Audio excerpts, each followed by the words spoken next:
Let's bow our heads for the invocation, and then if you will stand for our national anthem, and let us pray. O Lord, what a beautiful day you have given us. Let us rejoice and be glad. The Lord has blessed us. No ice, no snow. Lord God, you have blessed us in many ways. You've given us life and grace. You've given us people, each of us, all made to the image and likeness of God. And it is said that whenever two or three are gathered together in my name, I am in your midst. And so it is. We know the Lord has blessed us this day. He's blessed us that we have such great dignitaries with us, part and those who have given great names for themselves because they used the talents God gave them. They had the great coaches, the great support of their families and their friends. So Lord, tonight, bless all of us that we live in a country where such things can exist with the sport programs that we have and the great people that lead them. Lord, we thank you for the great ones we have here today, one of our own, Doug Atkins, for his families and his coaches and his friends and those of the Tennessee Vols and the Bears and all the others. Lord, how blessed we are that we live in this community. How blessed we are that we live in this state and this nation. Let us not forget who we are, and that God has indeed sent his blessings upon us as we continue to sing his praises and the praises of those made to the image and likeness of God. And Lord, we thank you for the food and for all the good things you've bestowed upon us this evening and all the days of our life. Amen. Service he is, and Doug, I want to tell you, I'm relieved because it's finally here. And speaking for the Humboldt Booster Club, we're very, very happy that this is the evening of March the 10th. We have looked with great anticipation to this event, and Doug, we are very happy that you and your teammates are here. We would also welcome those of you who have purchased tickets, as this will further help us complete construction of the Ralph Jones Jr. Fieldhouse. Before we start with this program, we need to make a few special recognitions. Mayor Martha Hawks, where are you? Would you please stand? Board of Aldermen, those of you that are here, would you please stand?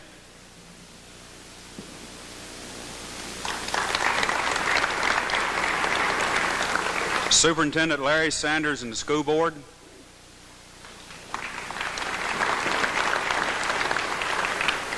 Okay, we have a special recognition for members of the 1949 basketball and football teams that played with Doug and any cheerleaders that might be present. The 1949s that players and cheerleaders that graduated that year and played ball with Doug. Would you please stand? This basketball team went 44-0 that year, and that's still a state record. Any other members that played football or basketball with Doug at Humboldt High School, would you please stand?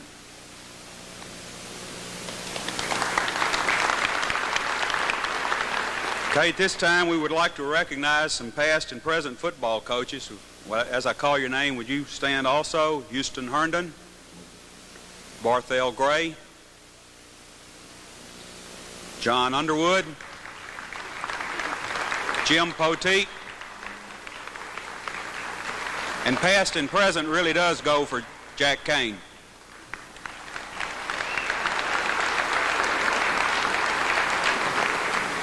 Okay, also we're honored to have Mr. Ed Cyphers, who played at UT. Mr. Ed, where are you? He played pro football with the Washington Redskins and also with the Bears. And the story goes that he recommended to George Hallis that Doug could play football. And also, we'd like to recognize members of the Booster Club and those that helped and worked hard to make this event possible. Lots of hard work has been put into this, and we hope that you enjoy it. At this time, I want to call on Billy Jack Goodrich to come up, and he's going to have a few words from the group, from the 1949 group. And also, after he comes up, I'd like for Mr. Gene Moeller to come up. And before I do that, we had some remarks from Don Sundquist and Paul Phelan. Paul Phelan is in Nashville, and he's working on the special school district for Humboldt, and he couldn't be here tonight, but Doug, he sends his best regards to you. And that, I got a letter.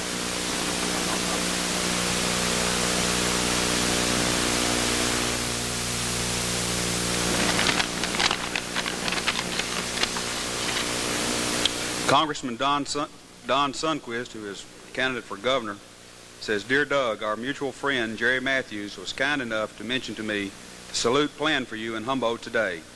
As a longtime Bears fan with many fond memories of the great teams that you played on, I was hoping to be able to attend the celebration. Unfortunately, congressional business requires that I remain in Washington. I know your hometown is proud of your career.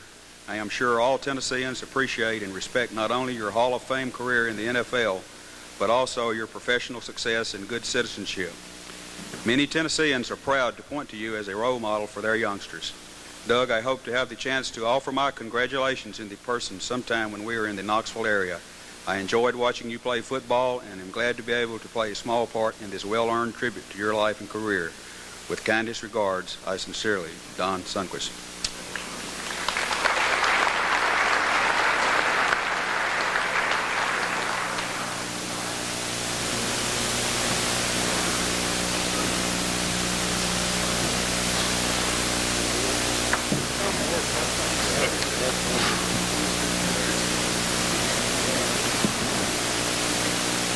Ladies and gentlemen, and Doug, distinguished guests,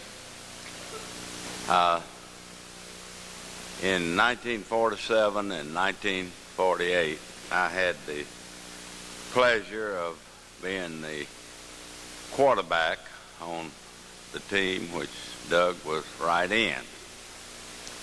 And in those days, there was a quarterback, I believe, for Notre Dame, Johnny Lujack. Am I incorrect on what team that is? But I inherited the nickname of Lujack. So in about 1957, after I started practicing law in Jackson, I had an upstairs office, and I started in late '56. Someone came up the steps, and I was so enthused because I thought possibly I had a client. And it was Doug, and I realized that it wasn't a client, but I was glad to see him because I had not seen him in 4 or 5 years, possibly 6. So we reminisced, and I said, "Doug, tell me about your family. Do you have any children?" He said, "Yes, Lujack, I have a little boy, 2 years old, about your size." But it is a pleasure to be with all of you and see all of the old friends, and John Underwood and Barthel Gray and all of you. It's just been a real pleasure. Thank you very much for inviting me.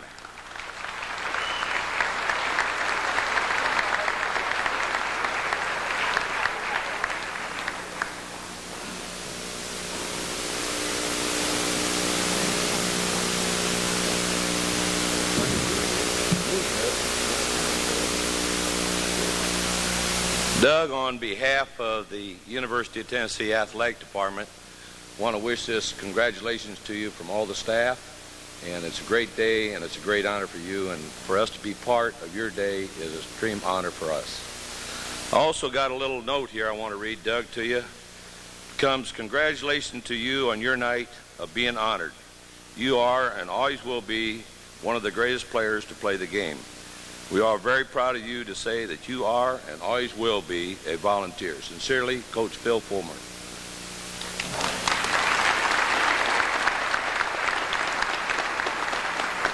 I was privileged to actually be a linebacker on, and I say Doug's team because I played behind Doug. I'm not going to get into a lot of stories, but it's kind of a roast, and I need to tell a few stories, Doug, on it. And it was always funny because I'd back it up behind Doug. I'd go up to him before the play is called and call the signals and that, and I'd ask Doug, how do you feel, Doug? You going to play? Sometimes, yeah, I'm ready. So I could relax. It always worried me when Doug said, no, I'm going to relax this time because I figured I'm going to get my tail knocked off. So I always kind of asked Doug what was the status of his and whether he's going to play real hard or not. At this time, Doug, we're going to kind of get to you, and we're going to bring up some of your old teammates. And the first one I'm going to bring up is Andy Kozar from the offensive team. You know, that other side that, you know, where the poorer players played.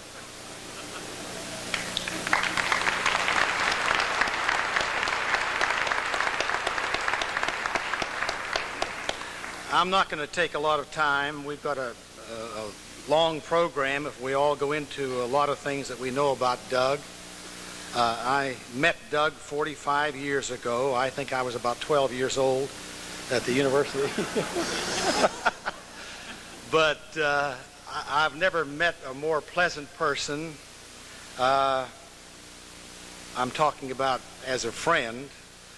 We used to have blocking drills, and we used to line up the blocking backs and the fullbacks, and we'd line up the ends, and the ends are supposed to split the blocking back and the fullback, and we used to always watch where Doug was in the line, so we would move, and we didn't have to contend with Doug. I think Dick Ernstberger was the only person that knew how to block Doug. He used to hold him all the time. But I think the thing that I remember most about Doug, I watched him high jump. I watched him play basketball, football. I'm probably one of his biggest fans. We talk on the telephone every once in a while now for an hour to 2 hours. My wife says, who are you talking to? Because I never talk on the telephone except when I get on Doug. We're on a little project of putting together a football card collection, and we're going to author a book together. Is that right, Doug? You're going to do most of the writing.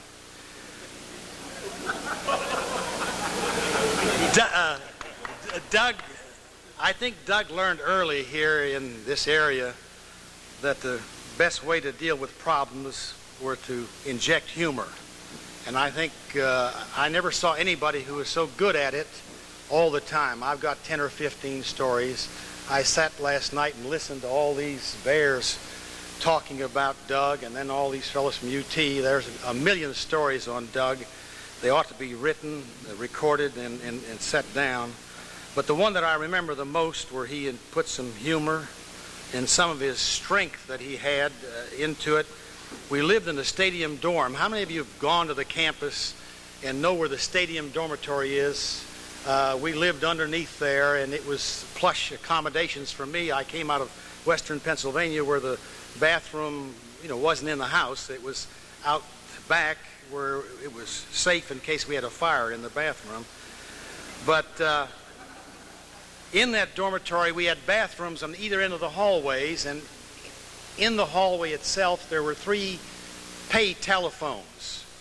And those were our telephones, we could keep in touch with the outside world. Those of us knew how to use them. And we had a fellow on the team named Hank Larcella. He was a pretty fair football player, runner-up for the Heisman Trophy in his time, the Katzmeyer.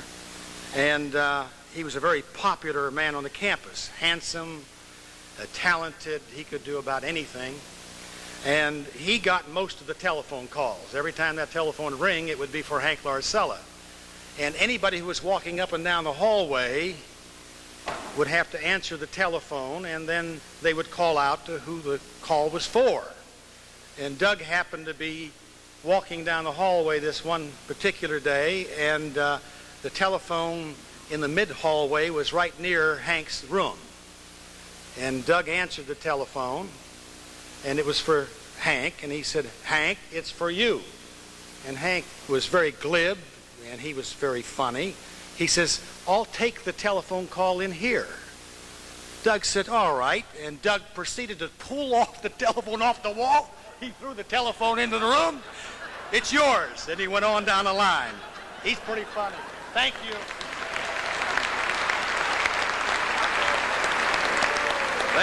Thank you, Andy. Next we have Jimmy Hill, defensive back on the 51 National Championship team with Doug.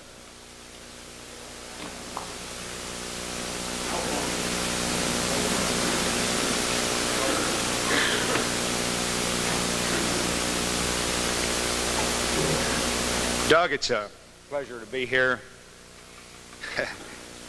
My claim to fame was that I helped convince Doug Atkins that defense was where he belonged.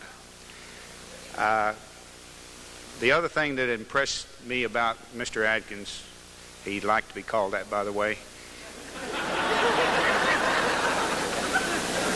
was the fact that one day against Georgia Tech in a track meet, this wasn't even a good football story, he high jumped. I saw him do it. 6 feet, 6 inches, scissor. Can you track people appreciate that? This guy with this size doing that, it made an impression on me and a lot of other people. Doug, representing the University of Tennessee Alumni Tea Club, people who have earned a varsity letter at the university, I would at this time like to present you with the only thing that we had that would fit: a cap.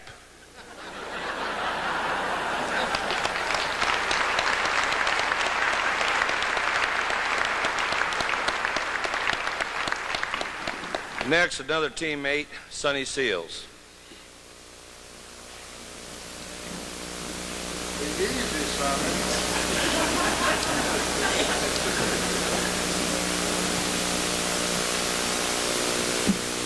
My friends, I stand here live and in living color as a former roommate.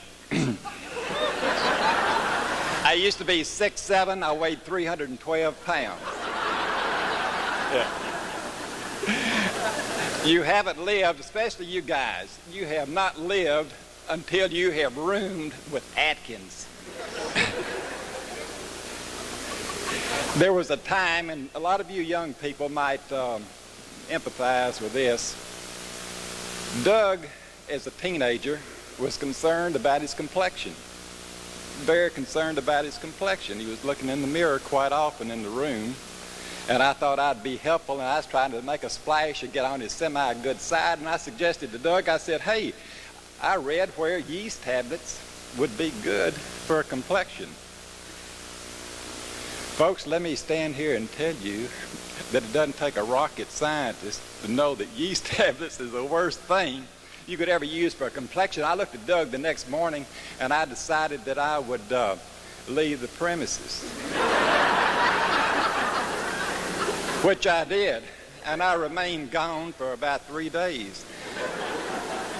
I heard from the Pike House that a few of the coaches, very few, and Doug had been looking for me. And so I decided on a Sunday morning that I'd resurface, and I showed up at the room very early, and it was locked up. Well, it's already been described. We lived in the side of a football stadium, and there was a wire fence that went up, that housed the training table and other things, and I was climbing this wire fence to get up into the room through an outside window. And who drives by? You guys, who else but Mickey O'Brien, of all people. He was our trainer. And Mr. O'Brien decided at that time that probably Seals could do without room and board as it applied, to his football, whatever. And I knew that I couldn't stay up there without room and board because it's expensive. You folks who have sent people to UT, you know what it costs. But here's the flip side, my friend, seriously, about Doug Atkins. Doug let it be known that if Seals went, that Doug would go too. Believe you me, I was reinstated in no time. Thank you, Douglas.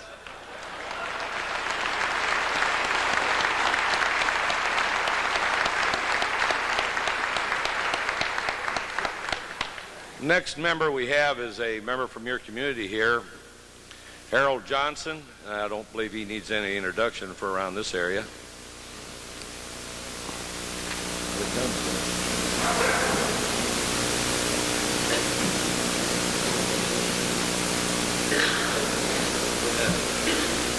I'm not running for anything, just away from things. I read in the paper this week, and I was a freshman coach at Tennessee when Doug came up there, and Doug was having some difficulty getting the uniform to fit and also to keep from being blocked a lot. And I helped him some one afternoon, and he did do a better job both on Kozar and Hahn, and the people were there. But I read in the paper this week that Doug said I was responsible for making him what he is today, and I want to apologize.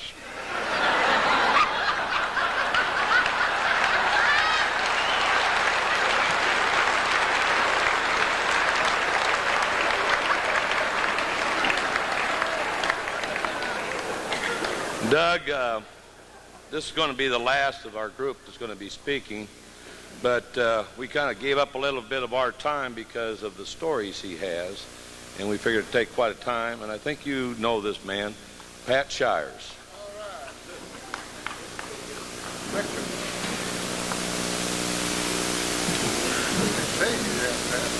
Well, I got sick with your academic record. But I've known Doug since 1949 when he left Humboldt to enroll at UT and seek an undergraduate degree. Incidentally, the search is still on, but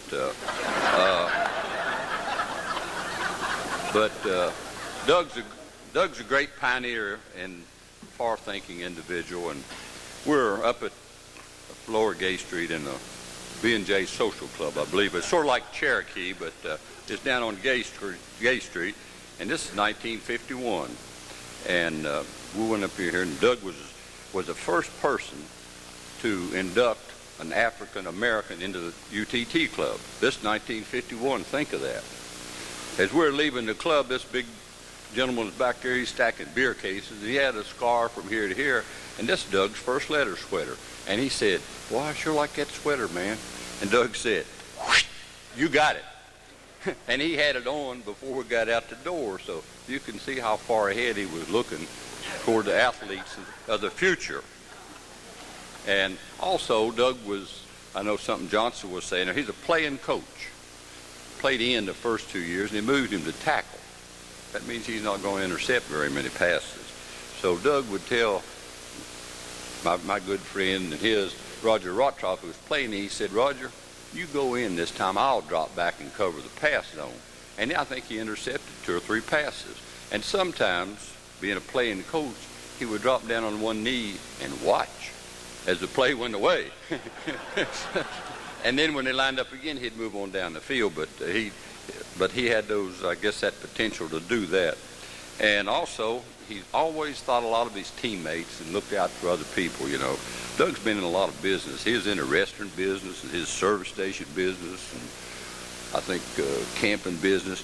But he had a service station, Pure Oil, out there on Clinton Highway. And at the time, Doug said, "Well, you know, I'm thinking about going national with this." And he thought about it, and then he thought about one of his teammates, Jim Haslam. He had a little old station out there in La Follette.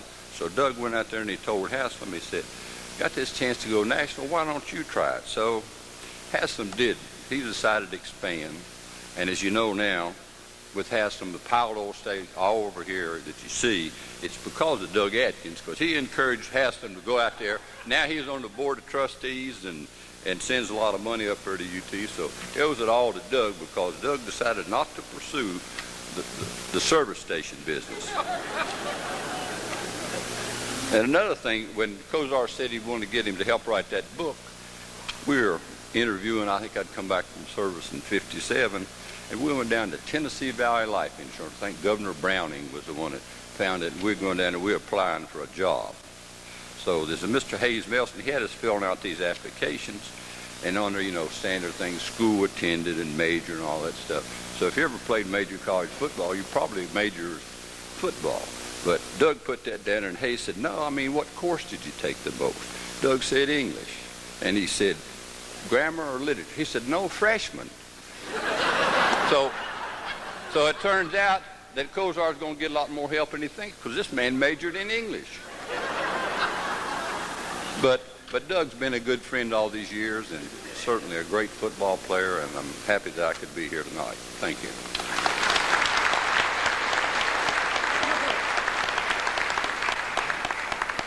Doug, now on behalf of all your fellow teammates that played with you, we wish you the best, and thanks for letting us be part of this day with you.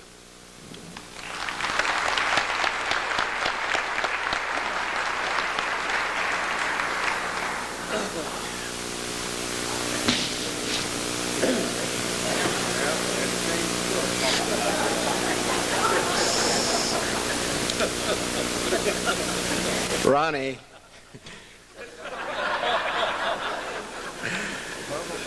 Okay. Closer to the microphone. Can everybody in the back hear? I can turn this off, and I think I've been heard before 100,000 people in the Coliseum, and if you can't hear, I'll turn it off if necessary. But we want to be sure that you hear what's going on, because these men have been super in the things that they've said. It's a great privilege for me to be here, and I'm really happy to be here with Doug, with Sylvia, with Dalton, with Doug's brother Royce, and his the whole family. And then there's the Bear family. And let me tell you that the Bear family is a super family.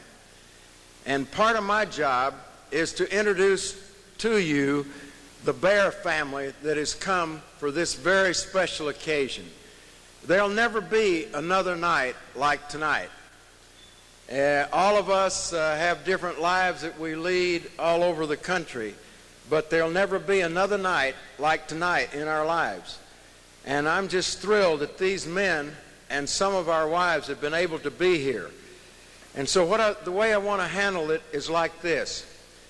I'm going to say something about each man that's here, and then introduce that man and have them stand. And then I'll have the wives that are here with that player stand, and then all of the Bear family will be here. After they have all stood and been introduced, certain ones are going to come up here and say something about Doug. Now, I'm not going to guarantee what they're going to say, but I will tell you that I listened in Chicago at one of our deals for a hospital up there last year for 2.5 hours to some of the funniest conversation I've ever heard in my life. And last night at the Sheraton, it was some of it, it's unreal. You cannot believe, and they're all true. That's the thing about it. They don't make these things up. And I thought I would tell one funny thing. When I was playing with the Los Angeles Rams, I played with the goosiest center and the guy should never have been a center. I mean, Waterfield was the coach, and I didn't know whether this was a joke or what. But I mean, if you did like this to the guy, he jumped up in the air. And this guy is the center. And we go into Chicago. We're going to be playing the Bears against Doug and all of these guys. And I mean, they were tough enough anyway without having, the situation. So the thing was, we were going to go on the first sound. That was the big deal. We go to play the Chicago Bears, and we're going to run the play on the first sound. Okay, I call a play in the huddle, 28 pitch, this or that to the fullback. I forget exactly the play at the time, but anyway, go in there, have the team in the huddle. All right, on the first sound, we break. We go be sure that the flankers are set before I call the play. I'm getting ready to stick my hands under the center, and Bill George says, "Mix it!" The center sends the ball straight up in the air. I'm over here catching the football. Doug Atkins, Fred Williams, Bill George. I had 4 Bears on me. The next time we go out, Bob Waterfield, and he's deceased also, he said, "Okay, I want you to run the play on the first sound." Okay, I'll do it one more time. Say, okay, we're going to run this play on the first sound. Got 28 pitches on the first sound. Okay, go up there. And I'm thinking, okay, maybe John settled down. This isn't the first play of the game now. Go up there and I get ready to stick my hand in the center. Bill George says, mix it! He centers the ball straight up in the air again. I mean, now this is really a pro football game. I'm catching the center like this. They jump on me again. I go to the side and I said, hey, you go play quarterback. He was an old quarterback. But that was one of my first introductions to the Chicago Bears. I mean, in all seriousness. So anyway, now here's what we're going to do. I'm going to ask everybody to stand. And the first person here is Ronnie Bull. Ronnie, would you stand? And we'll clap for him all at once after Ron Bull right here. Next person, George Connor. You probably heard him on TV announcement. George Connor over here. Next person, Joe Fortunato. Joe, back linebacker, supreme. Joe over here. And Joe's wife, Noonie, from Natchez, Mississippi, on the river. Next, John Johnson just flew in. John's one of our smaller players. John just flew in. He came in on a private plane. It's the only thing that happened. Next is Stan Jones. Stan Jones just put in the Hall of Fame this year, and his wife Darlis is here. Stan and Darlis Jones. And Stan probably has more stories than anybody I've ever heard. I'm including Bob Hope, who has been a super friend. But Stan is unreal. If you can tie him down or film him and record him, you'll never regret it. Next, Ted Karras and his wife Ann. Ted Karras over here, his wife Ann. Next, Bob Kilcullen. Bob Kilcullen. Bob, where are you? Bob, over here. And his wife Katie, who is, and Bob incidentally is an artist. Okay, and came here from Texas. Next, Larry Morris. Larry Morris, most valuable player when we won the championship in 1963. Larry's a super football player, and Larry's from Atlanta. Next, Mike Tillman. Mike and John Johnson. Here's Mike Tillman. Mike is only 320 or something. Mike played with Doug down in New Orleans, and, well, the boat sunk. Okay, here we go.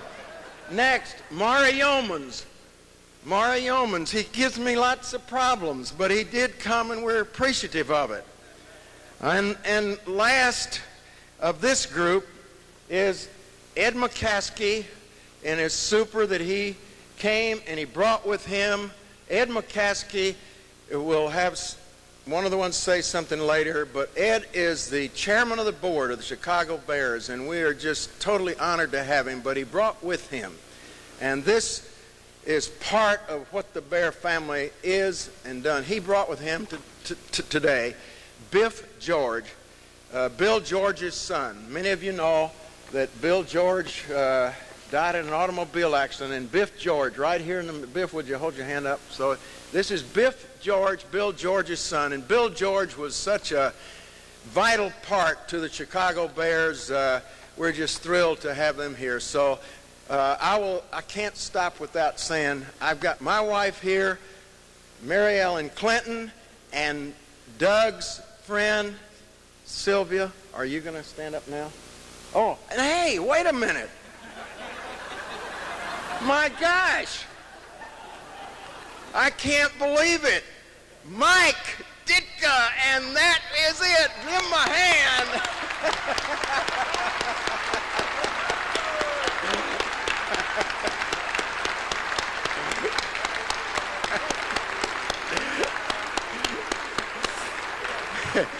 You know what I did? I moved Mike's name down where I passed over it. What a crazy thing. The super coach. Mike was a fantastic player and coach, and so thankful that he's here. Okay, now we're going to hear from several of these players and whatever they want to say about Doug, just so they can get out of town fast enough. Okay, the first one is Ronnie Bull. Ronnie, come up and say what you want to say.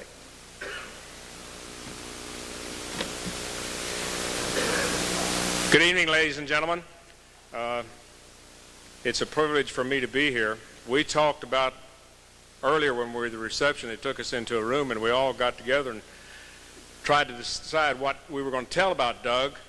And he said, as Bill said, yes, there are 1,000 stories about Doug, but 989 of them he can't be told in a mixed group. Either that or we'll try to clean him up a little bit. I'm one of the younger fellows that came along after Doug had been with the Bears for a few years. Give you a little bit of my background. I come from a small town like Humboldt. Bishop is a little bit smaller. There were 125 in my whole high school. And I hadn't seen any big men as big as Doug when I got to the Bears. So he automatically became, yes, sir. That's the only thing is I knew him as, because I never had it. And I got to tell you this, I'm glad I played with him, not against him. And as big as Doug is, he can do just about anything that he wants to do. Well, we had our training camp down in Rensselaer, Indiana. I spent 2 years of my life down there, 6 weeks at a time. And about the most exciting thing we've got to do down there is watch the grass grow. Well, in the afternoon practice, we practice in full pads, and in the summertime, it gets rather warm down there. So we're down there, afternoon practice, we're all in pads, we're doing our jumping jacks and all this kind of things, and we start going through the ropes. And out of the dressing room comes Doug Atkins, dressed in a T-shirt, shorts, and a headgear, helmet. We're all doing a thing. We said, what's wrong with Doug? He runs down to the other end. He starts looking around. We used to look for four-leaf clovers. They had four-leaf clovers down there, and you'd see him down, pick one up every once in a while. He kind of looked around. He back into the dressing room. Well, after practice, we all went running back in there and said, Doug, you hurt or something? He said, no. He said, well, what's the matter? He said, well, I was just breaking in a new helmet.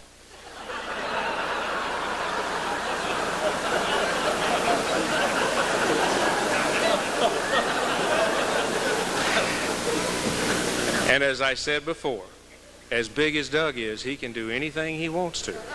Thank you.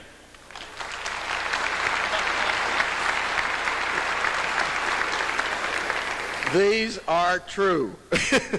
Seriously. Okay, next on the list after Ronnie Bull, and we're going to save Mike for next to last, is Stan Jones. Stan played guard, tackle, and defensive, offensive, and like I say, it was just put into the to the Football Hall of Fame. So Stan, if you'll come up and give us something super. Thank you very much. It's really great to be here, and I can't help but think when I look at the 51 vowels here that were in that Sugar Bowl game, and I think of my old coach with the Bears, that General Neyland and George Halas did the country a big service, getting these guys off the street and into something fairly useful. Where else but in America could this kind of a group of people find useful employment? And if their energies probably hadn't been directed in some constructive way, they would have probably ended up in our penal system someplace or another with that kind of aggression. But I've been looking up to Doug Atkins for a long time. And I've been looking up to a lot of football players for a long time. But I just want you to know that our penal system is actually a direct thing between a fellow by the name of Paul Brown and George Halas that started it. They started exchanging trouble people. You know, they do that at Joliet and Leavenworth. If a guy has a problem over in Joliet, they send him over to Leavenworth. The Leavenworth sends him over to the Joliet. And that's how we got Doug originally. A fellow by the name of Paul Brown was having a little trouble with a couple of those guys over there at Cleveland. And there were some disciplinary things. We didn't ever actually know what the heck happened.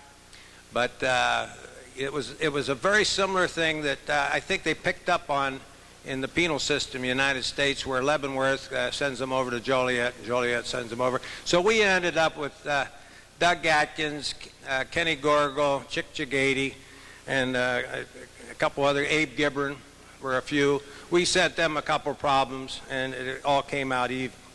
The thing is about Larry Morris and Bill Wade, they were running around with a fast group in Hollywood, I understood. That's the reason we got them. They had to get out of the West Coast, and they came with us. But it's been a lot of fun visiting with some of these old volunteers. And I'll tell you what, that was an awesome football team. They were national champions and deserved it with all those all-conference guys, all those All-Americans. It was really something to play. Well, I just want to tell you this about Doug. Now, here's an example of Doug. I called him up and I said, Doug, I'm planning on flying into St. Louis, and then I'm going to motor down along the Mississippi River and do a little sightseeing with my wife, Darlis. And we'll probably go see St. Genevieve and Cape Girardeau and Cairo, and we're going to, of course, we didn't know what kind of weather we ran into, but so he said, well, that's great. He said, do you belong to AAA? I said, no. I said, you? He said, yeah. He said, what I'll do is I'll get all those brochures on all those places. Let's see, you want it on Illinois, you'll want it on Missouri, Kentucky, and Tennessee. I said, gee, that's really great. I said, do you have my address out here in Colorado? He said, no, I'm going to give it to you when you get there.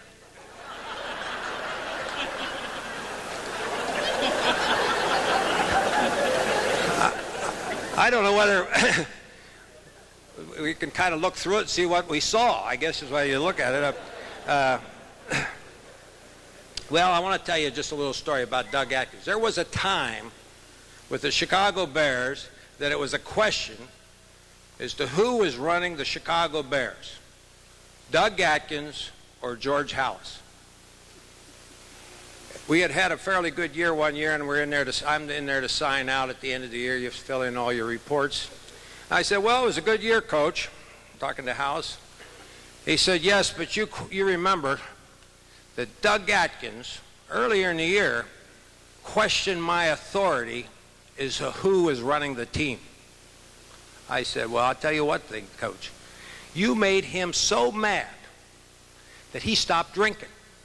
He said he did. I told him I won. George Halas was the greatest victory I think he had that year, was the fact that he had made Doug Atkins so mad that he quit drinking beer.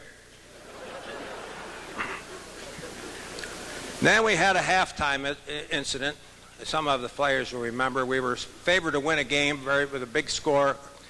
And early in the game we got off, and it was this unseasonably hot game. It wasn't preseason, it was regular season, but it was very hot. And we came into the locker room, and one of the customs there was you could have oranges and cold ice packs and things like that, but you couldn't drink a Coke. You could not drink a Coke at halftime. The cooler sat right by the door, but you couldn't touch a Coke until after the game was over. Well, we came in the door losing the game at halftime, and it was just a miserable game out there, and everybody went to their seats and put the cold compresses and sucked on the oranges. And Doug had come in and said, the hell with it, grabbed a Coke, went down and started to sip on a Coke. Everybody watched that pretty closely. Here comes Coach Halas, our 70-year-old coach. He looks over and he sees Doug with the Coke. He says, Doug, that is a flagrant violation of the team rules. Give me the Coke. Well, Doug says to him, he says, well, I can hardly talk about this story. He said, no, I'm not going to give you the Coke. Doug, give me the Coke. I want the Coke. Everybody's watching, Doug. Give me the Coke. So Doug would take a swig of Coke. The old man would grab the Coke. And here we have a wrestling match going on at halftime between a 270-pound defensive end and a 70-year-old man over a Coke bottle. And every once in a while, Doug would reach and get it again, and he'd drink it. Well, this went on and on and on. Everybody's watching this thing. Pretty soon the official comes in and says, 2 minutes, coach. Hallis was so mad, he said, just get out of here, get out on the field. So everybody goes back out on the field.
Somebody loses a wallet, and then phantom strikes again. You know, this kept going on. Everybody's getting a little edgy about this thing. Well, as the custom was, all the older ball players were in the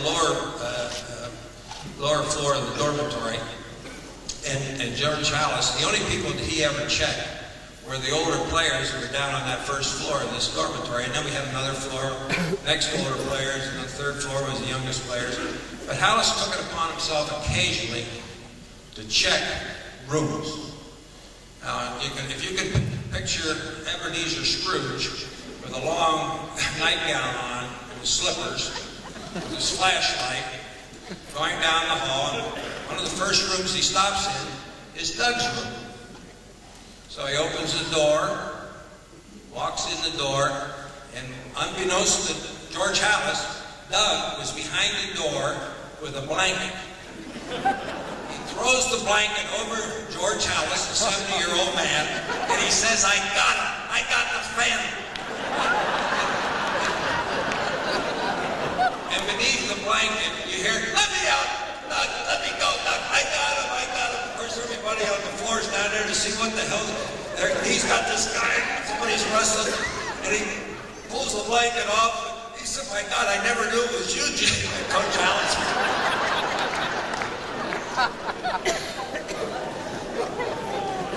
And that is a true story. Again, I have to agree that a lot of the great stories can't be told, not in this group. But we have the last of the Dinosaurus Douglas stories. He is the last living dinosaur that I've ever met or ever hope to meet. I hope I never meet another one. And I think it's been an honor to know him. And I can't imagine ever seeing another one. When you talk about some of those high school and college exploits, here's a guy that was 6'8", 270 pounds, used to spike the ball over the goalpost when we played volleyball. The offensive line against the defensive line, and he could spike the ball over the goalpost. It was always amazing to me. Here's a guy that could run with the receivers and the running backs with that kind of speed. He could leapfrog, airplane over offensive tackles like Rosie Greer, 6'5". I think everybody's watched him any length of time has seen him actually make a pass rush and leapfrog over top of an offensive tackle. And that is certainly the last thing we'll ever see again. I don't know that we'll ever see anybody able to do something like that. He'd run over opponents just like, anybody was trying to block him. He did a terrific job. He probably worried more visiting coaches and home coaches than anybody I've ever met in my life. Most of the coaches involved in any game it's usually the other team that's worried about the players. In our case, it was always Doug Henry. Somebody had to be a little worried about Doug occasionally. But that was unusual. Here was a guy one day, I saw him take off a squat rack in the front. Now here's a guy coming out of a steam bath. Everybody's lifting weights and working out. He comes up and he took 700 pounds. The guy had put 700 pounds on the bar for For what reason, I don't know. And Doug lifted 700 pounds up on the front. I said, my God, I would never have believed that somebody was capable of that. And Doug is an honest-to-the-fault guy, as all of you know him. If you want an opinion, don't ask for it unless you're ready to get the answer. You can come in there with a new sport coat and say, what do you think, Doug? He said, I think it looks terrible. And it's not very nice. But Doug has been a great friend. And again, I'm sorry that I couldn't tell you a few. If you'd like to hear him later, I'll meet you in the back room. Thank you very much.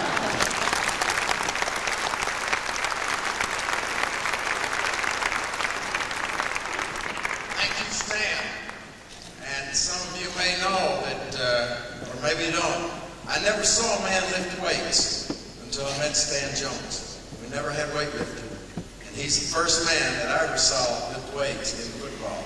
And now he's so trim. He weighs 260 when he was playing with the Bears, and I guess he's 220 or something now. But he's amazing the way he takes care of himself. Coached with Denver for, I guess, close to 20 years, and super athlete. Okay, next is Ted Karras. I thought I'd lead into this by a little story about the time I was calling to play South Bowl 29 old Ben on 5 red. Went up the line of scrimmage and started calling play. Ready, set, hut one, hut two. Guy in front of me turned and said, hey, you idiot, move over, I'm the guard. Well, my very close friend and a super football player, Ted Karras from Indiana, and Ted wanted to say something about our friend Doug.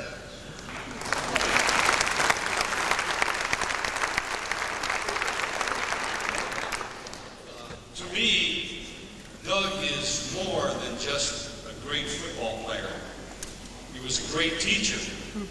He taught me many things about life.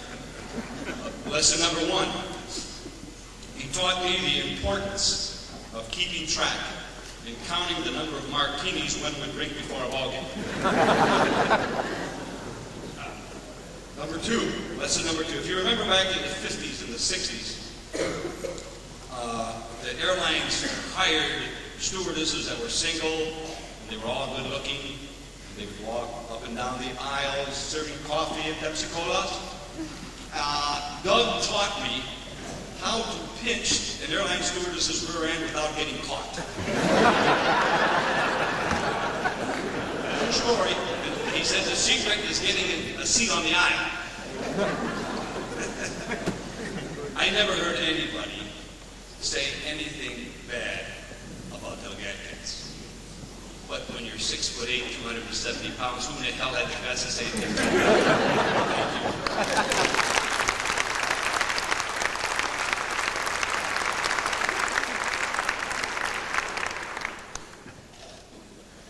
Great football player, most valuable in our championship game in 1963, and it's the only championship ring I've ever worn. Some of these players have Super Bowl rings, and Mike was coaching a great Super Bowl that I was privileged to watch down in New Orleans, and maybe several other times, but these rings do mean something. They signify a lot of hard work and long hours and a whole lot of things. But anyway, Larry Morris was the most valuable player in the championship game in 1963, and he wants to say something about Doug.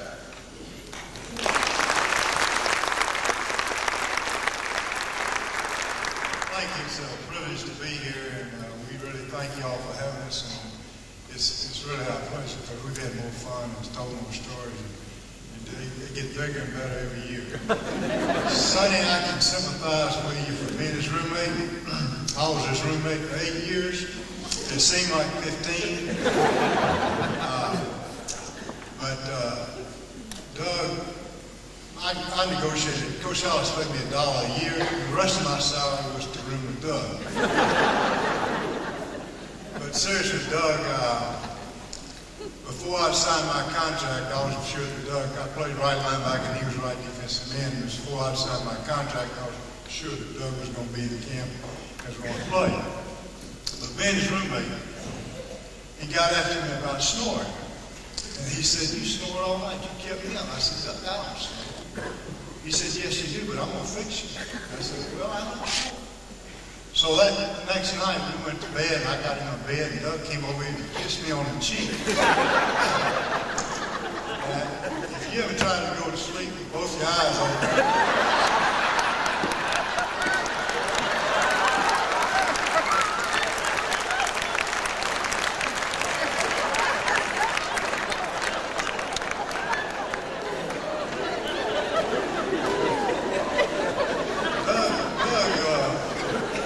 Doug had a peculiar things about the way he kept it. Doug's very neat, very clean, very neat. He always had his black silk pajamas. And he's so tall that he had to fix the beds just right. And very particular.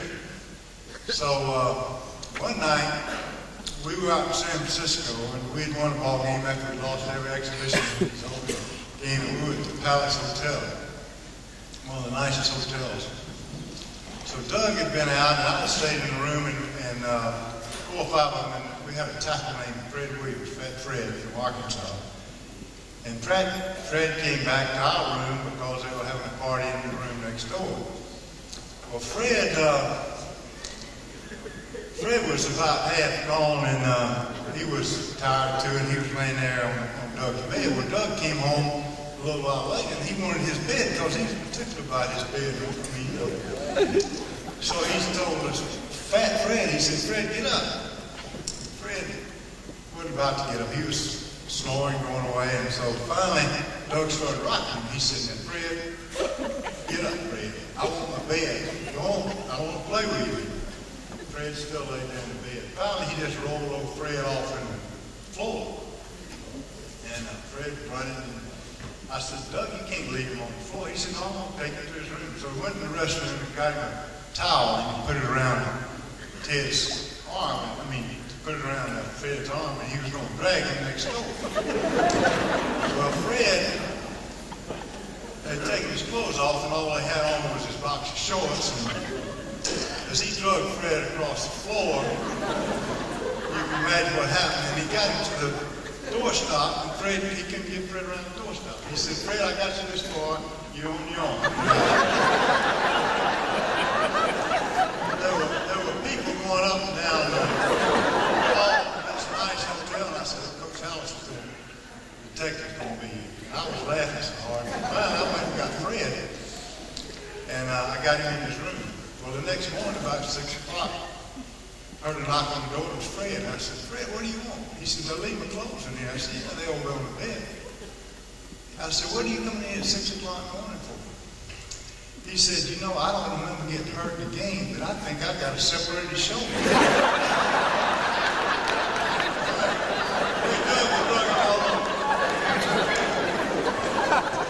That wasn't every night occurrence, but it was close. Doug was uptight with our trainer. Our trainer was named Ed Rosie. And Ed Rosie was a salt pill fanatic with core muscles and cramps. And we found out that Coach Hallis was giving us some other things to curb our sexual activities. And I wish Coach Hallis was here tonight because I'd like to tell him it's finally starting to work.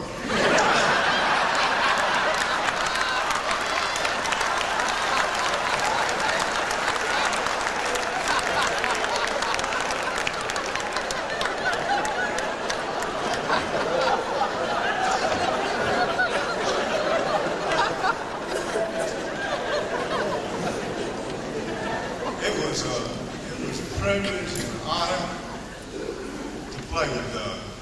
Doug has often said he's been the best lineman in his position. And I can tell you, because playing beside him, that he's the best football player in his position that probably has ever been. And these people that play now, they couldn't, pardon the expression, they couldn't hold his job. But Doug is the kind of guy. Doug is very outspoken, but very honest. Black is black, white is white. And by the way, I called Mr. Majors and he couldn't come back. But Doug is a great friend. Doug lived with me for 3 months with my wife and I, and he just got through he was selling caskets. And my wife said, Doug, caskets about this, 6'2", 6'3"? And he said, yeah. He said, well, what do they do when somebody as big as you dies? And he said, well, they just cut their feet off so nobody. She said, Doug said, Doug, I heard you stopped drinking. Is it the Lord? No, he said, it's my liver. But it's a privilege to call Doug Atkins my friend. He's the kind of guy that's a real friend. Thank you very much.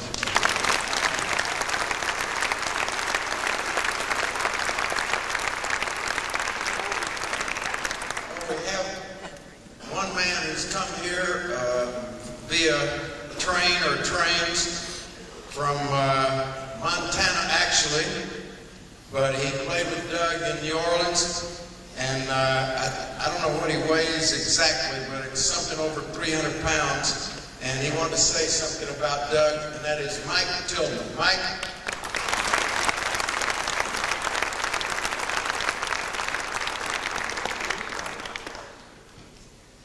I'm one of these young road dogs. Took several of us. I know that none of these guys are all great guys, but I know that not one of them would run with them. It was several. You kind of related. Pardon me for an hour or two, pardon me for another hour or two. Doug had 11 commandments. First 10 didn't count. 11th one was do not hold. And I'm dying if I'm lying. One night we're playing in Atlanta, an exhibition game, and I'm going back to huddle. Doug, he's always chipping away at his offensive tackles if they're holding. Don't hold me, son. Don't hold me, son. So next play, it's a pass, and Randy Johnson goes back to set up and happen to get by the guard luckily, and all of a sudden here comes the offensive tackle, like a boomerang. It hits Randy Johnson in the back, and they have to bring the ambulance out to back off Randy Johnson and the offensive tackle. Anyway, Doug, they broke the mold in the meeting, and he's a great friend. He's got a great heart, and it's not only for his fellow players, but for charities and a lot of things. My father's in ICU and is teetering on death, but this fellow means enough to me that I came here tonight to see him.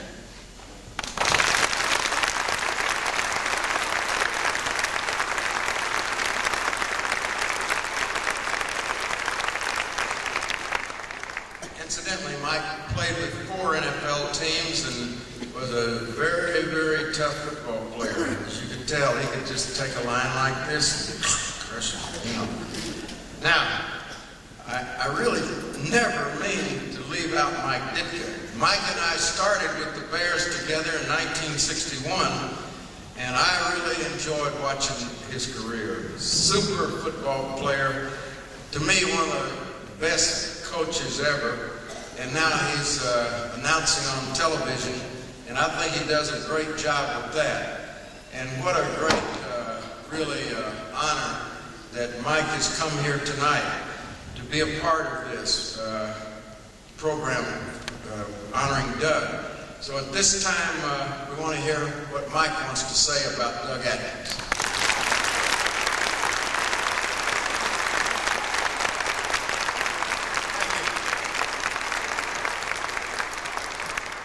Thank you, Bill. I know you left me out on purpose. You always liked Johnny Morris better. That's why you threw him all the passes. Now, if I ever have one of these, I hope they bring this guy as MC because he really keeps this moving. I couldn't help but notice when I came into town tonight, he had a sign out there. Humboldt, Tennessee, home of Doug Atkins. Let me warn you about something, brother. He had one of those in Equipment too. So I got fired.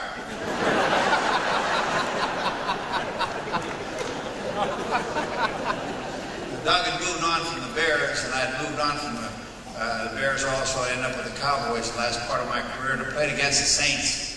I didn't really play against Doug very often, thank God, and that's why I lived as long as I have.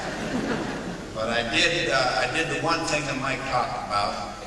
I wasn't capable of blocking at that point in my career, not that I ever was at any point in my career, but I held Doug. He picked me up, pulled me off the ground after the play was over, and he says, and I can't tell you what he said. But the last thing that came out of his mouth was this. He said, you know, I'm going to just bite your head off and chew it up. You know, and I was kind of a smart guy, so I said, yeah, Doug, if you did, you'd have more brains in your stomach than you got in your head.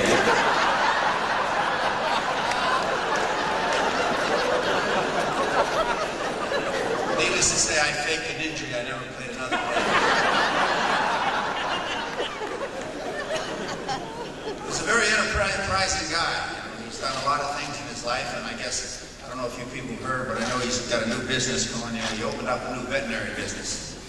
And being that he's enterprising as he is, and he thinks a lot about different ways to capitalize on people, that he opened up the veterinary business, and right next door he opened up a taxidermy shop. And he had his motto out there, either way you get your dog back.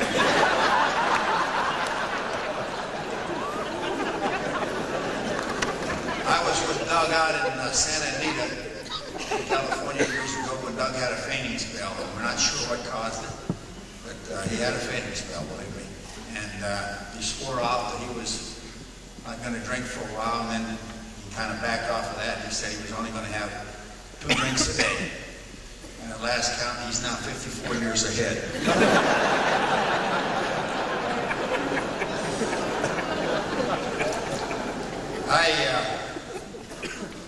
I want to say this, and I kind of laugh. I pick up the newspapers, and I don't read newspapers that much, you know, because right now I'm part of the media, and hell, I know as much as those people now.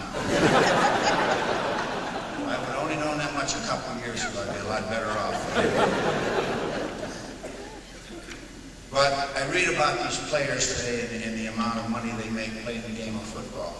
And you don't know a lot about these guys up here. I happen to play with them.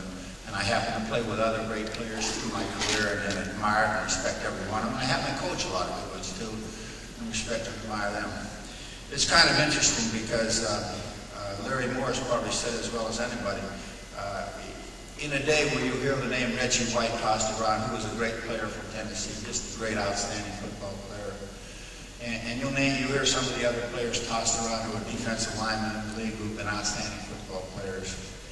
Doug Atkins would demand and command and would maybe able to make $10 million today as a football player. He'd be the best defensive lineman in football, without question. Now, I have to agree there were probably some downs that Doug took off in pro football. But I'll say this, and anybody who ever knows the game knew Doug, he played his best against the best. Now, the best way to play against Doug was when you lined up as an offensive tackle, come out in the first place, say, Dougie, how's the dog doing?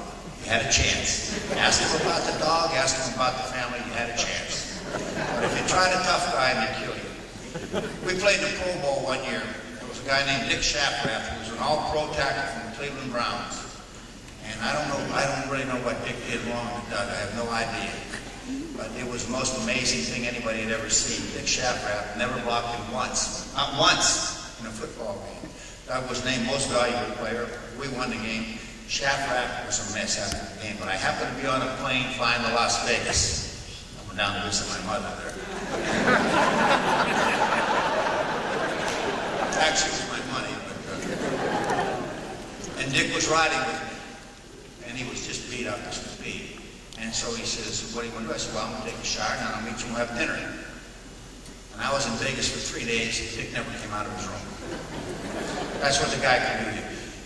He would be the very best, there's no question. I'm not saying that because he's here, and I'm not saying because I'm here. I've seen a lot of them. I've seen the way they play the game. He had a talent that really came before the time. Really. He had an ability, strength, size, he had speed, he could jump over people, he could do anything he wanted to do. And then he had a mean streak, which I think it takes to play the game of football.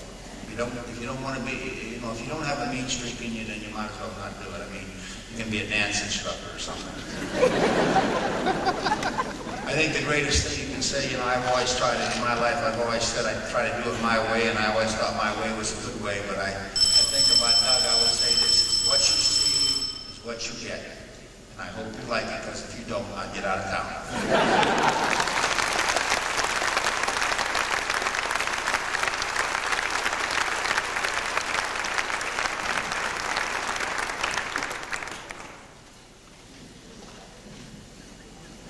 The original introduction of Ed McCaskey, I didn't really tell you the full story, or I don't know the full story. Ed McCaskey was married to George Hallis's daughter, Virginia. She's a wonderful lady. Had 12 children. 11 of them are living. One of them is, I consider, one of the finest young men I've ever met. And we just left another one last week that we've gotten to know a little better. And then Mike, his son, one of the sons, is president of the Bears. And Ed McCaskey has come down here as the official representative of the Chicago Bear organization. And he, as I say, brought with him Biff George. And he is asked to say a couple of words about Doug Atkins. Let's really give a welcome to Humboldt, from Humboldt, Tennessee, to the administration of the Chicago Bears, Ed McCaskey, the chairman of the board of the Chicago Bears.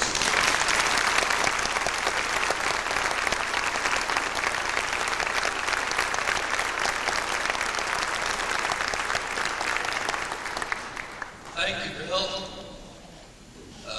You're wrong from time to time. I'm not here as an official of the Bears.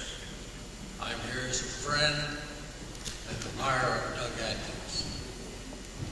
And because Doug's great friend of the Bears was Bill George, Biff George has come with me.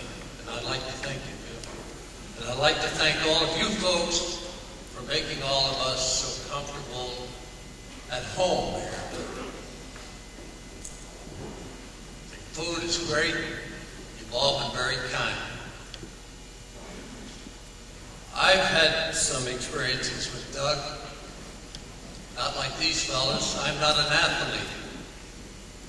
I'm just a guy that was lucky. But one morning at 6 o'clock, some years ago, the phone rang.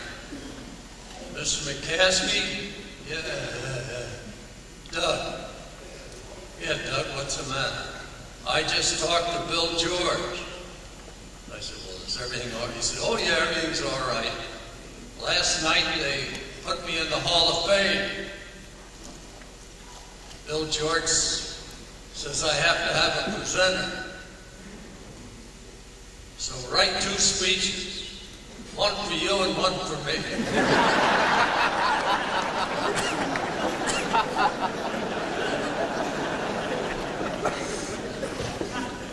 At a dinner, something like this some years ago, the people of Chicago honored the 1963 team, and Coach Hallis spoke. And he said, and you fellows will remember,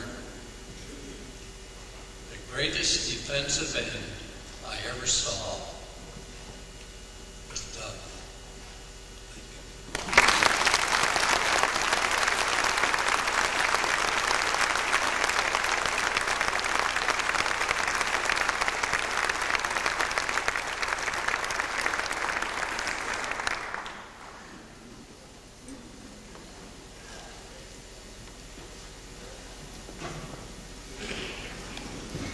Check with the coach here. Okay, at this time now, I'm going to have Ken to follow up even with just what Ed McCaskey has said, which is almost exactly the same thing Ed McCaskey has said, and wanted to be sure. Ken has got a letter now that he is going to read from Coach Hallis, which was written to Doug Atkins in 1976. So Ken, you'll come up and read the letter. And then we're going to have a film highlight, a short 6-minute film of Doug Atkins up there. And so Ken will read this letter now. Dear Doug, before another day passes, I want to thank you for taking time out of what I know is a very busy schedule to join us last Tuesday night at the Conrad Hilton. It was wonderful to have all of you assembled again, the greatest group of fellows I have ever known, and it brought back the most wonderful memories of my life. It was a fantastic evening and most heartwarming. Perhaps I am getting soft, but you can't imagine the pride and satisfaction it gave me. I have had so many memories of the great years, chasing officials down the sidelines, the monsters of the Midway, the heartbreak of losing. It has been a most rewarding life, and without you, it wouldn't have been possible. Once again, my heartfelt thanks for coming into Chicago for the dinner. It is an evening I shall never forget.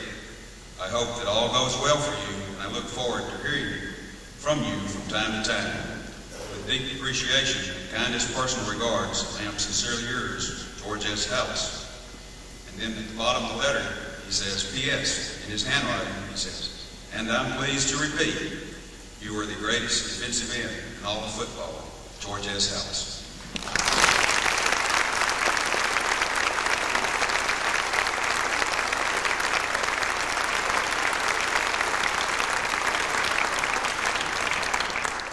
Okay, now we're to have the film.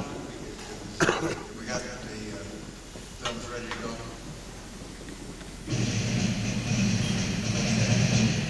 Davy Crockett, according to the song written about him, was born on a mountaintop right here in Tennessee. The old folk tales tell us that he was half bear, half alligator, and a bit of snapping turtle. Well, that description could also apply to another favorite son of these Great Smoky Mountains, Doug Atkins. Of course, Doug wore a football helmet instead of a coonskin cap, but like Davy, he could whip his weight in wildcats. At 6'8", 275 pounds, he's the largest member of the Hall of Fame.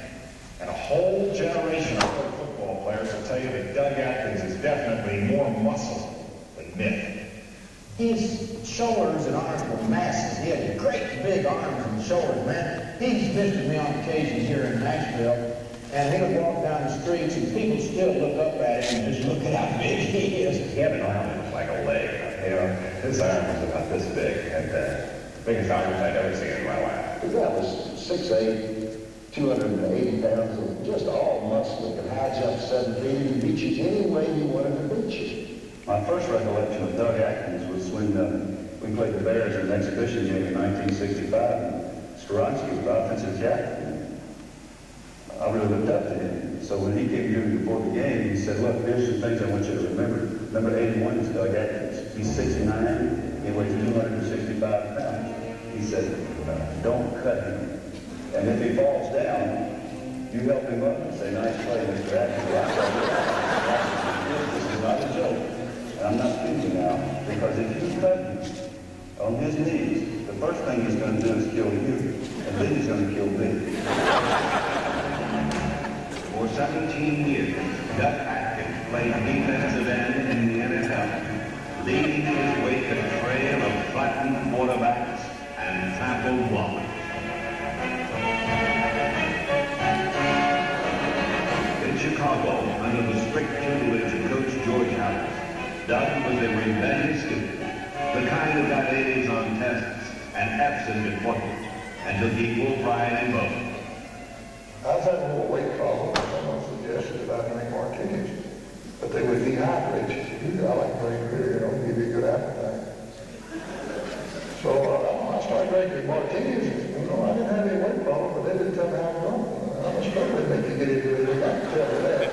We bring the campus to take the night. We got out to another little bit. I thought I'd play Coach Hallis' little music. I turned that music up as loud as I could get it. Well, he come out there cussing more, damn stupid hillbilly, this, that, that. We had a big fight around the hall. I think he swung it. He did. I think he swung back. He was awful aggressive. And then coming down the hall, see everybody there, he beat me back.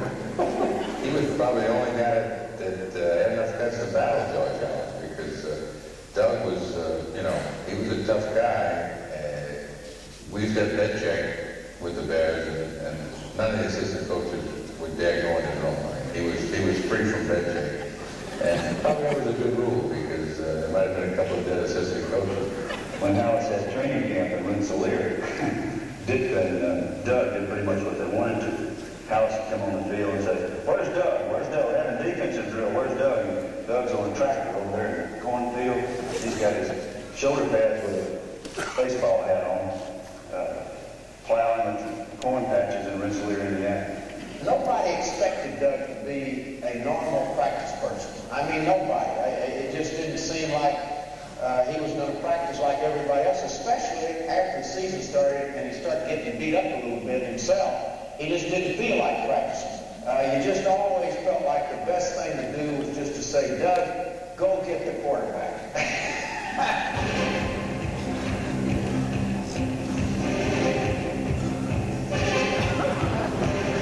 Doug Atkins was like a storm rolling over a Kansas farmhouse. He came from all directions, and all there was to do was to tie down what you could and hope he didn't take the roof.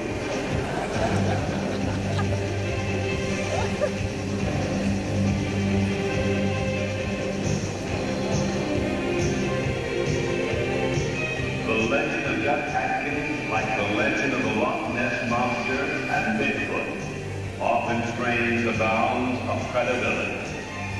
I saw him eliminate the entire Minnesota backfield. He put Brown and Mason out 2 straight plays, and following week he put Horning and Taylor out for clotheslines and 2 consecutive plays. Doug stopped, grabbed Ernie McMillan, picked him up over his head, and slammed him into the ground. And that's the last we saw of Ernie McMillan that day. I recall vividly 1961 when we opened with the Bears up in Wilmington, Minnesota. The first play of the game, we had a 220-pound left tackle named Grady Alderman. The first play of the game, he picked Alderman, picked him up off his feet and threw him right at the quarterback. Just threw him about 10 yards through the air. He was probably the strongest guy I've ever seen. And he could jump for big men. He could jump over people. I've seen him hurdle Bob Vogel. Bob Vogel's 6'5". I've seen Doug leap completely over him. Atkins was never at a loss for a trick to deceive his enemies, especially those as formidable as Jim Parker of the Colts. Jim Parker had been a former boxer and weighed about 290 pounds. And he was as mobile as a boxer. He was strong. There was nobody in football who could beat Jim Parker. The only way Doug knew that he could beat him was if he got Jim mad. Doug Atkins would sometimes call Jim Parker at the hotel. But the culture is dead, and Jim Parker had just to get him ready for the while. I'll wake him up and have a few cuss words over the phone. He's pretty good. He taught me a few words too, I tell you. You talk about my grandmother, say something about my father, just something provoking. And after he got this morale, then he started to play better football. I'll be him a lot of times. I'd start talking to him. And the ball be snapped, I'd be gone. His voice, he would just continually talk the whole ball game. You know, your grandmother didn't have one shoe or something like that, and I'd get so mad at him, and I'd just fight him, and I forget about what I'm supposed to do, and the play gentleman called, and the start count and everything, and before you know it, we got a battle going. And Parker would take off his helmet and go to the official, and he actually get tears in his eyes and cry. He said, "You can't call me that. You can't call me that." He said, "Give it up in the rule book. It says you can't call me that." He said, "We had to get a rule change." In 1967, Atkins was traded to New Orleans, where the Saints hoped to squeeze one more good season out of his battered 37-year-old life. Instead of one good year, they got 3 great ones. Also, I hear the coaches say, "So that these young kids, the young kid can't play. He's no good. I've got an old man with 2 years left, and a young man with 10, he can't play." So I hear on TV now, this is young. I mean, it's good to be young. But I was a lot better football player at 39 than I was 23.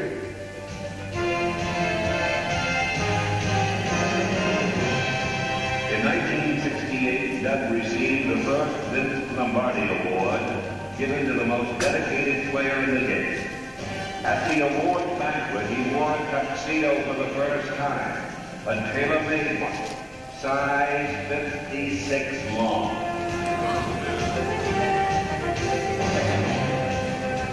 In 1969, Big Doug finally retired, and not even a Hollywood scriptwriter could have written a more fitting end to his career. On his very last play as a pro, Doug Atkins sacked the quarterback.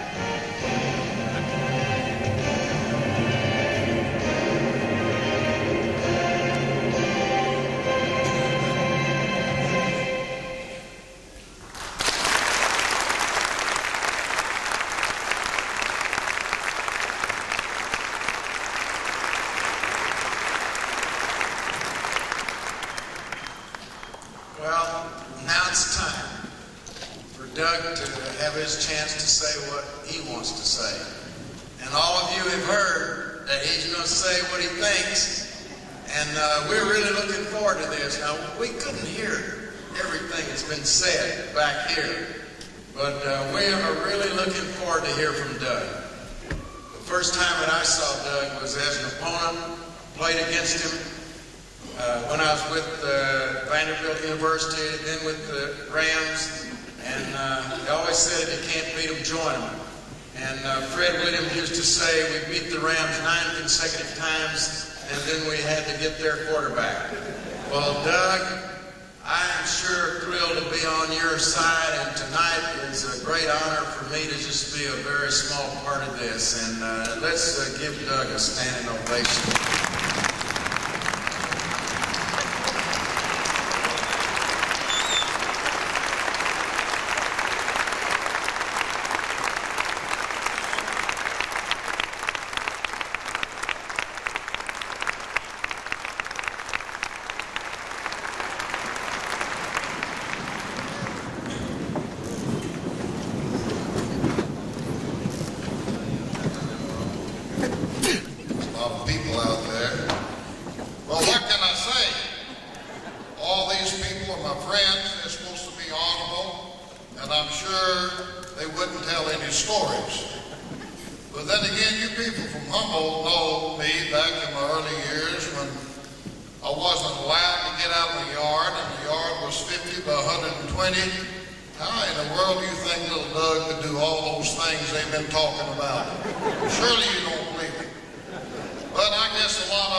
When you were growing up in Humboldt. Well, I'll cover a little part of it. I was born on the a little white house above the Humboldt Lake now. It was in Crockett County. And then we lived around this area for some time, and then we ended up on 21st and 20th. So I started the school at Humboldt, and for the exception of 2 years, I was in California in the 3rd and 4th grade. I spent the rest of the time growing up in Humboldt. Well, for some of you young kids here, you don't really realize what it is. Our little house, I think the lot was about 50 by 125. And when your parents told you not to get out of the yard, that's exactly what they meant. I didn't get too many whippings, but when I was told to stay in the yard, my mother was a pretty good sized lady, bless her heart. She's 85 years old, and she has Parkinson's. She's in a nursing home, can't be here tonight. But she says she never whipped me any, but I'm going to tell you one thing, she had a switch, and I'll tell you what, she could really make you do the Watusi when she got a hold of it. So, in the early years, I could hear my mother calling, Douglas, Rollins, come on. Of course, we didn't know any ugly words back in those days, but we tried to make up something. At 8:30, we were in the house, and most all the other kids were too, so we get up to 8th, 9th grade, I think, in Humboldt, if you didn't play basketball or football, the only other thing you had to do was play in the band. Now, I'm not knocking the band. The only reason I didn't play in the band, I couldn't play an instrument. I think that'd been the easy way out. So I took up football at an early age. I think my first year out, I weighed 118 pounds. Well, back in those days, we weren't too good at football, and I went out and took my knocks like everybody else, and all the bigger boys beat them. And each year I got a little better and a little better. And there's lots of controversy. As I get into high school, I was a pretty fair football player, I thought. But in my senior year, with some stroke of luck, we had a real good coach, Coach Shazzo. We had a pretty good country basketball team. But after football season, my senior year, I signed a grant and aid to play football. I did. I signed it with the University of Tennessee. Mr. Houston Harrington and Ike Peel were responsible for that. See, I thought after we'd won 44 ball games and I had a scholarship to go anywhere that my grades would allow, and that wasn't too many places. So I more or less forgot about playing football, because basketball at that time was so much easier. So still these two guys, Ike Peel, who signed me, and Houston Harrington. I wish both of you gentlemen would stand up now, please.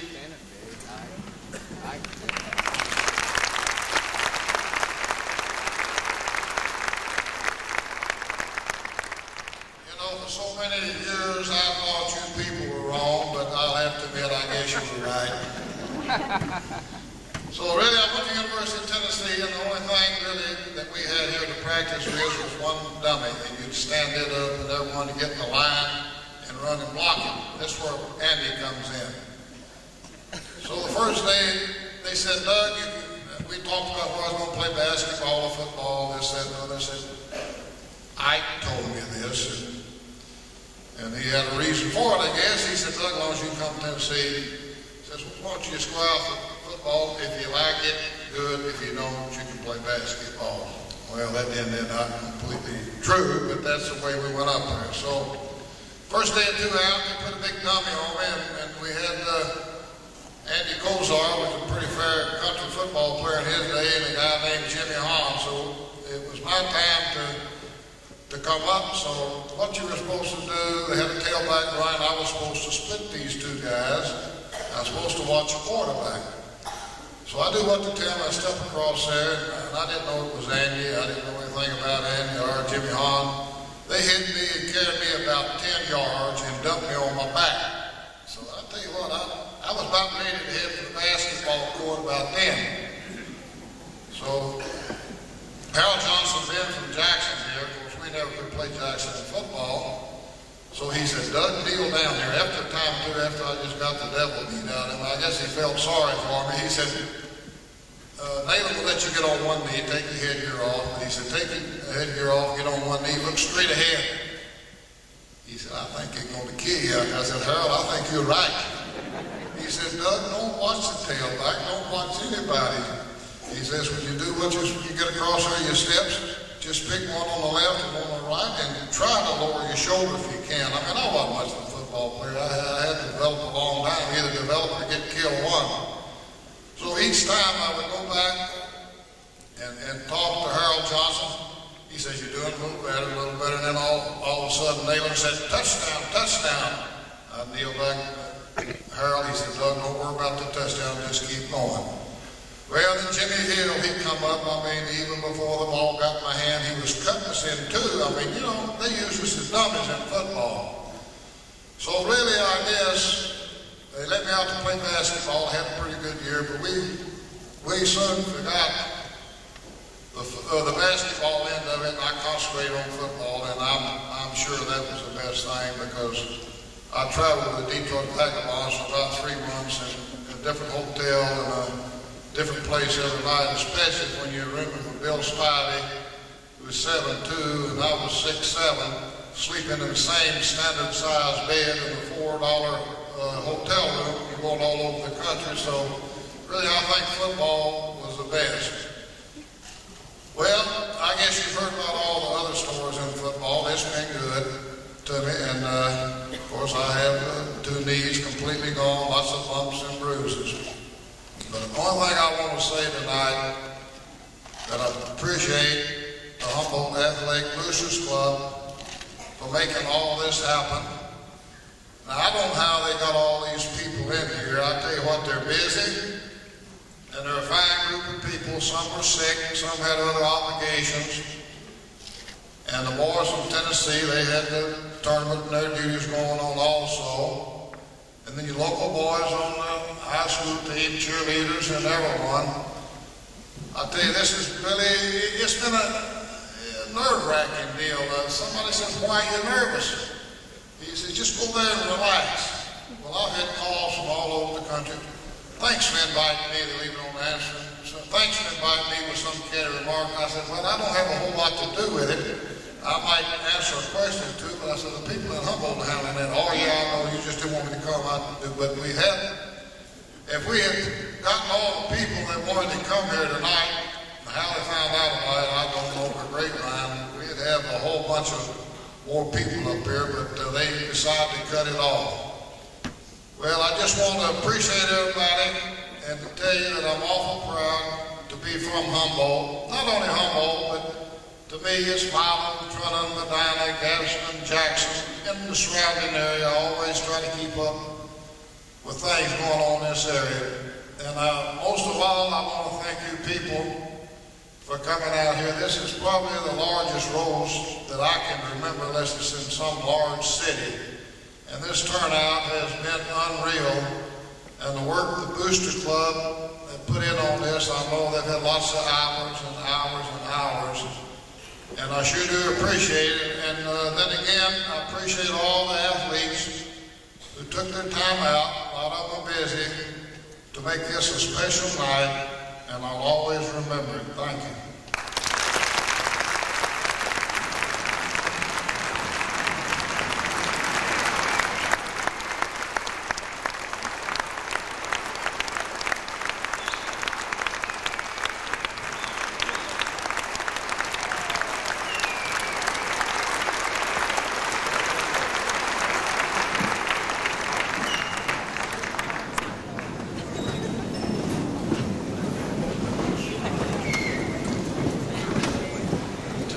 Those of you that have your program,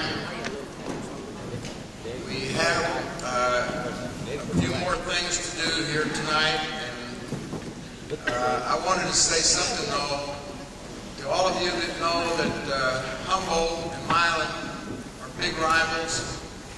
I think you need to know that we have a special person here from Milan. And I just wanted to be sure that a good friend of Doug's at this time who accompanied him here tonight, Sylvia Arnold, is recognized. Would you just say hi and stand up? Here's Sylvia. Give her.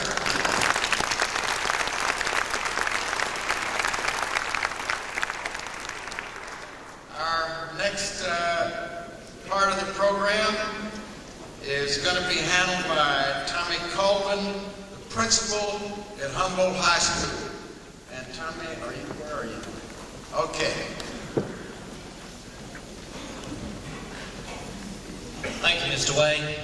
First, on behalf of Humboldt High School, to Mr. Atkins and all you gentlemen, I don't really know the words express our sincere appreciation to you, to y'all, for being here tonight and making it such a very special event, not for just Mr. Atkins, but for Humboldt High School in Humboldt, Tennessee, and we really do appreciate you doing this.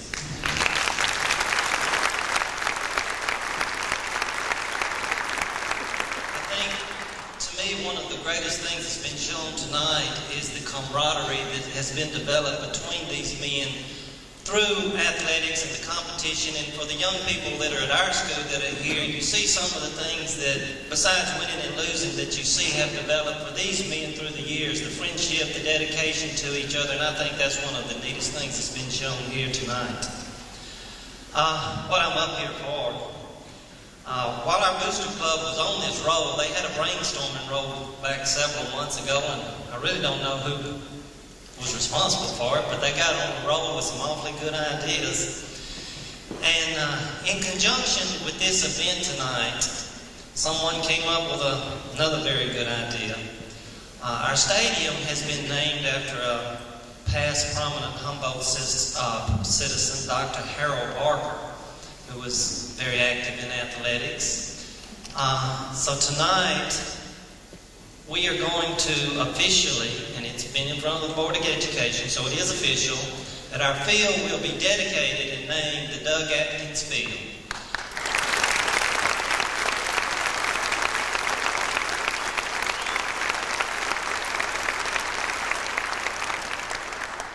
There'll be a plaque and a bust of Mr. Atkins. And notice I did say Mr. Atkins. I remember they said you like to be called that. There will be a bust and a plaque of Mr. Atkins placed by the entrance to our stadium. And Mr. Atkins, we want to say thank you, and you're a great asset to our city. Thanks, sir.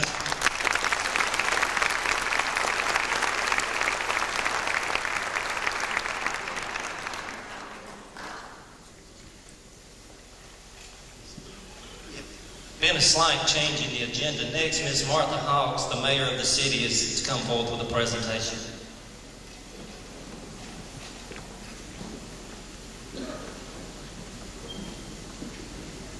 Thank you, everybody.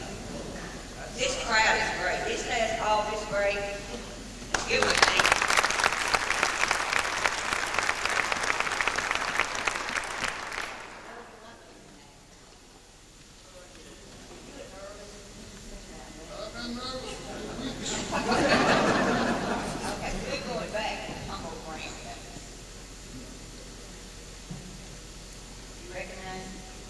Yes, ma'am, I will. Okay. We want to present this to you, Humboldt High School, and all the people in the city of Humboldt, to let you know that we love you and anytime you want to come home, to Humboldt, you're welcome.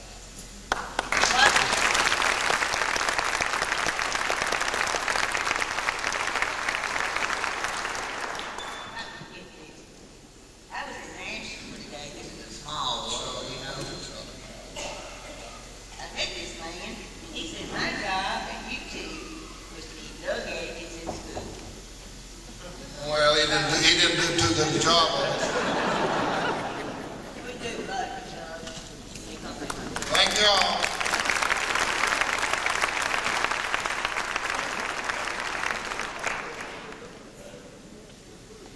Somehow, as I listen to Monsignor, and you wonder maybe some of the people that came to Nashville to talk to me about this, too, really, people that were vitally putting this together. And gosh, when I think about what's going on in their lives, especially Ken and his son and his wife, little guy sitting here,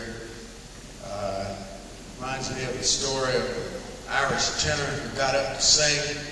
In the middle of his song, his voice cracked.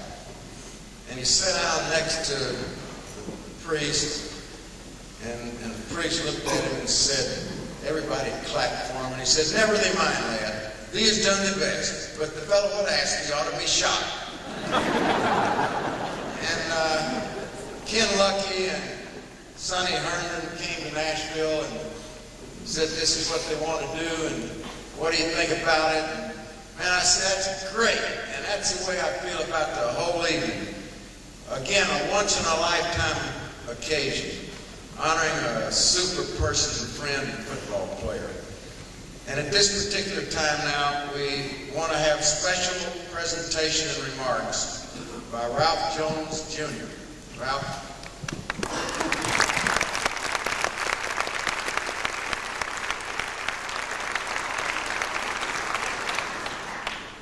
In a time when we were all a good bit younger, one of the songs being played on the jukeboxes of America was "Memories Are Made of This."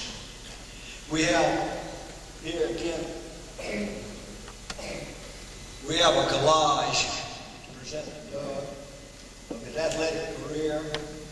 It was done by one of our local artists, and we will also be giving one to each member that's on this group here tonight.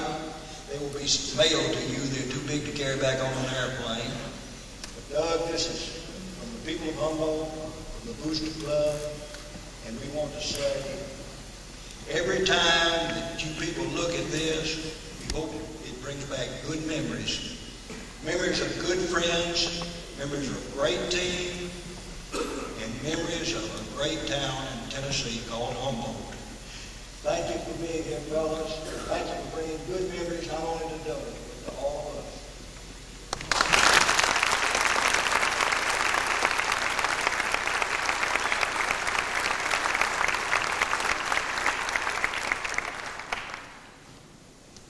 Deborah Williams is the artist that contrived this marvelous collage up here and went over to her house with Ken, and I was just really impressed with her artwork. And maybe she and Bob Kilcullen can get together.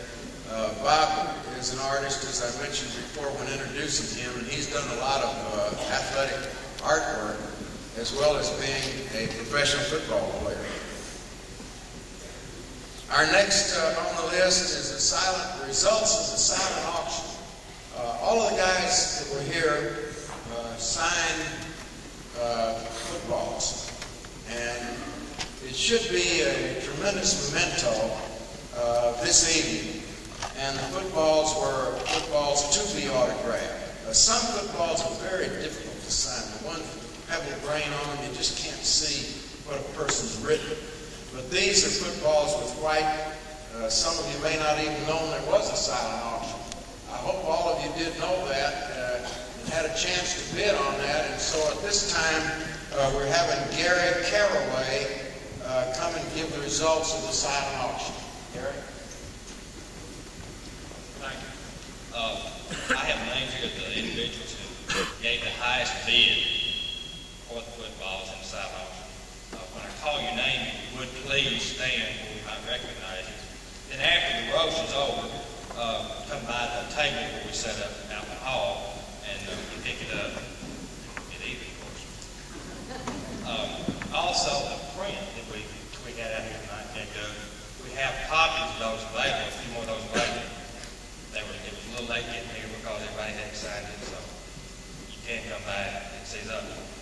So, we have the names here. First one is Carolyn Allen. Carolyn.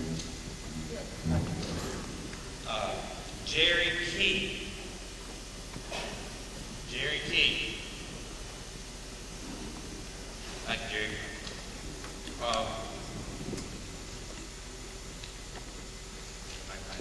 Mike Hawes. Thank you, Mike. Joe Clenny. Joe Clenny. All right. Johnny Keeman. Keeman. Okay, thank you. Austin Lewis. Thank y'all. Ricky King. Thank you, Ricky.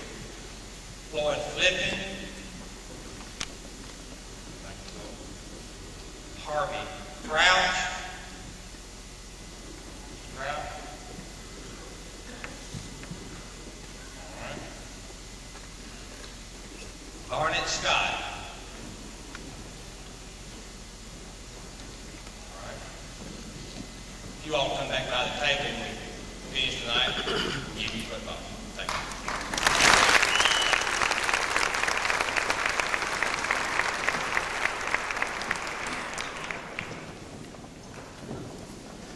One of the most fun things I do during the year is to go and watch Brentwood Academy play football.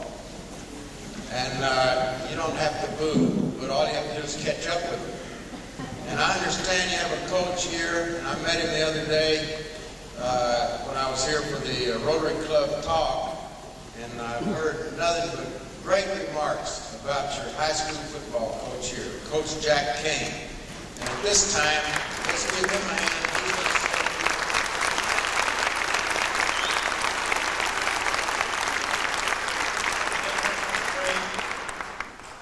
You know, when you have an occasion like this, and not everything has been said that needs to be said, and maybe it might not be a need for you. That's kind of the way that I feel here tonight. If you say playing Brentwood Academy is fun, then you need to play them sometime. I'd like to call Mr. Ed Scarborough, who's past president of the Booster Club, come forward to make the presentation. Ed, while he's coming, I want to say this. We have a gentleman that went way above the call of duty in putting this program on. And what Ed is here for is to present him a memento of this occasion that he worked so hard on. He spent many, many, many hours on doing what he's done to make this a success. Okay. Yeah. I'd like all the Humboldt Booster Club members to stand, please.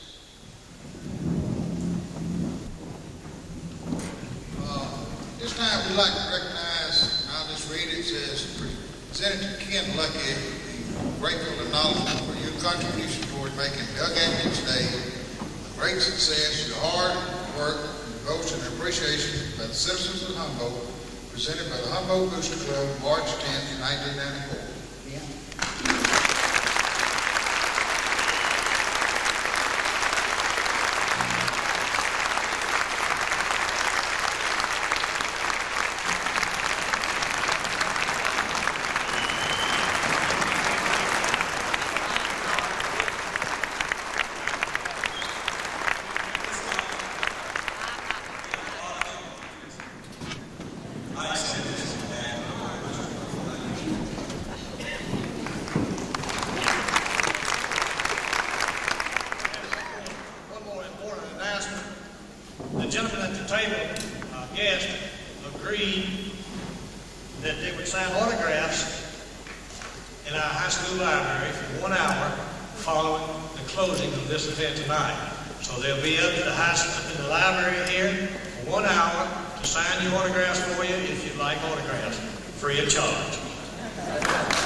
If at this time all of the players go, let Coach Kane lead you back to that room that he's talking about. If you go ahead and get back there now, before we have a closing song, if you go ahead and go back there now. Okay, Coach, you'll lead them back to the room. Now, the closing song, that was kind of indicative of that joke I told you. Zach, would you come up here? Come on. You know how to sing. You don't want to. Zach, that's exactly what this lady said. Now, what are we going to do? Is there, you want to get somebody that wants to sing? Who is that? Is there anybody here that wants to sing the closing song? Where are they? Now, I'm from Music City, USA. Does anybody want to make their audition? No? Somebody want to sing for the closing song? Where are they? Where are they? Here. Ed McCaskey. Right. Hey! All right. Ed McCaskey was a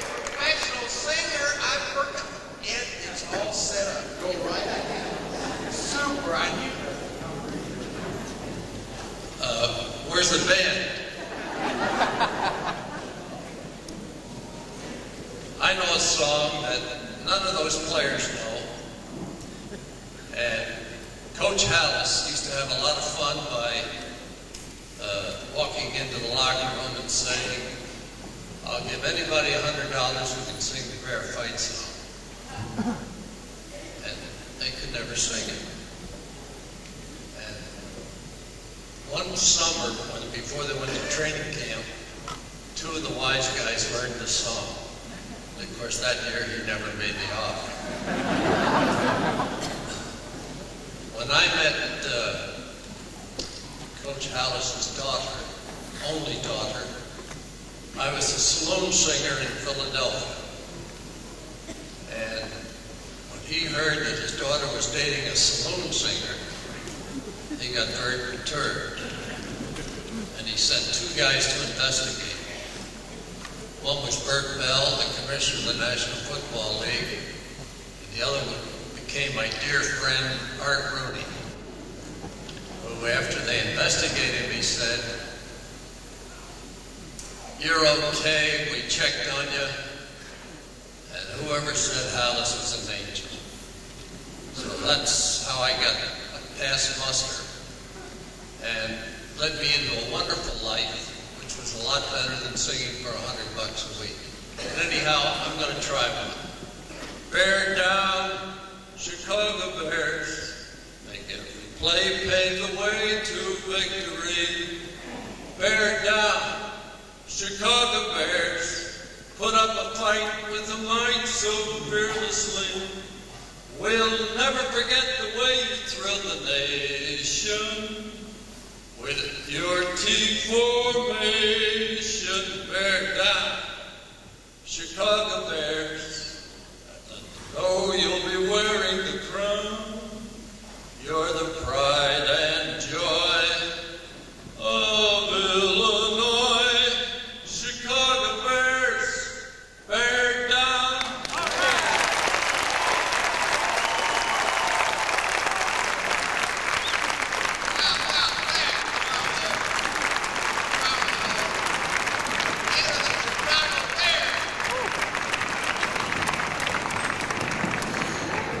I think I can safely say that the Bears are in their cave back there. And to those of you that want to stop by and see, they're going to be giving autographs. And everybody